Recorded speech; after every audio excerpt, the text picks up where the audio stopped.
हिंदू धर्म के अनुसार जब किसी के घर में किसी की मृत्यु हो जाती है तो 13 दिन तक गरुड़ पुराण का पाठ रखा जाता है। शास्त्रों के अनुसार कोई आत्मा तत्काल ही दूसरा जन्म धारण कर लेती है। किसी को 3 दिन लगते हैं, किसी को 10 से 13 दिन लगते हैं और किसी को 1.25 माह लगता है। लेकिन जिसकी स्मृति पक्की, मोह गहरा या अकाल मृत्यु मरा है तो उसे दूसरा जन्म लेने के लिए कम से कम 1 वर्ष लगता है। तीसरे वर्ष उसका अंतिम तर्पण किया जाता है। फिर भी कई ऐसी आत्माएं होती हैं जिन्हें मार्ग नजर नहीं आता और वे भटकती रहती हैं।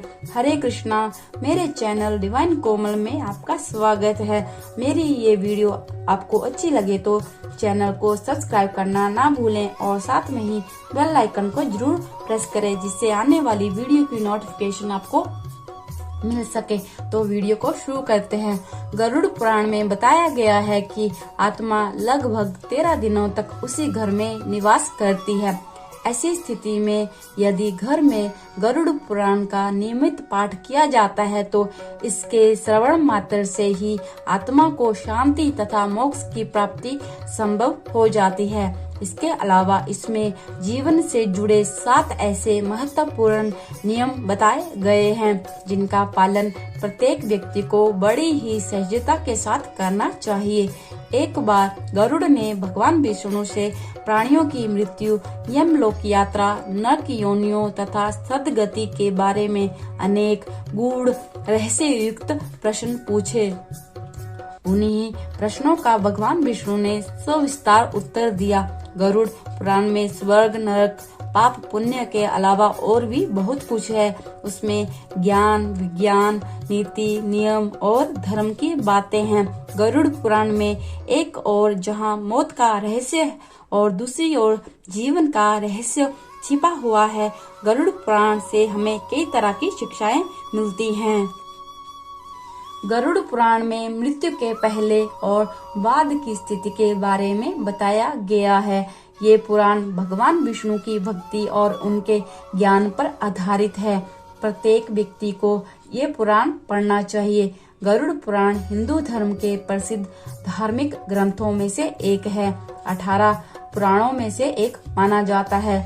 गरुड़ पुराण में हमारे जीवन को लेकर कई गूढ़ बातें बताई गई हैं जिनके बारे में प्रत्येक व्यक्ति को जानना चाहिए। गरुड़ पुराण में मृत्यु के पहले और बाद की स्थिति के बारे में बताया गया है, इसीलिए ये पुराण मृतक को सुनाया जाता है। 13 दिनों तक मृतक अपनों के बीच ही रहता है। इस दौरान गरुड़ पुराण का पाठ रखने से वह स्वर्ग, नरक, गति, सद्गति, अधोगति, दुर्गति आदि की तरह तरह की गतिविधियों के बारे में जान लेता है। आगे की यात्रा में उसे किन किन बातों का सामना करना पड़ेगा, कौन कौन से लोक में उसका गमन हो सकता है, ये सभी वह गरुड़ पुराण सुनकर जान लेता है।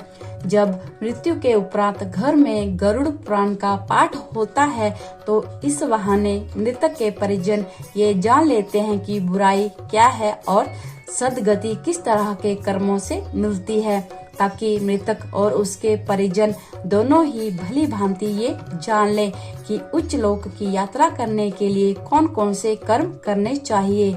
गरुड़ पुराण हमें सत्कर्मों के लिए प्रेरित करता है। सत्कर्म और सुमति से ही सद्गति और मुक्ति मिलती है। गरुड़ पुराण में व्यक्ति के कर्मों के आधार पर दंड स्वरूप मिलने वाले विभिन्न नरकों के बारे में बताया गया है। गरुड़ पुराण के अनुसार कौन सी चीजें व्यक्ति को सद्गति की ओर ले जाती हैं, इस बात का उत्तर भगवान विष्णु ने दिया है। आत्म ज्ञान का विवेचन ही गरुड़ पुराण का मुख्य विषय है। गरुड़ पुराण के 19,000 श्लोकों में से बचे 7,000 श्लोकों में गरुड़ पुराण में ज्ञान, धर्म, नीति, रहस्य, व्यवहारिक जीवन, आत्म, स्वर्ग, नरक और अन्य लोकों का वर्णन मिलता है।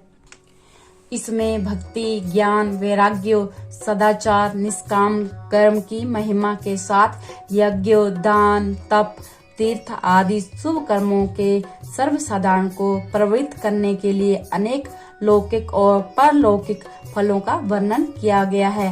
ये सभी बातें मृतक और उसके परिजन जानकर अपने जीवन को सुंदर बना सकते हैं। इसके अतिरिक्त इसमें आयुर्वेद, नीतिसार आदि विषयों के बारे में विस्तार से बताया गया है। कहते हैं गरुड़ पुराण का पाठ सुनने से ही मृतक की आत्मा को शांति प्राप्त होती है और उसे मुक्ति का मार्ग पता चल जाता है।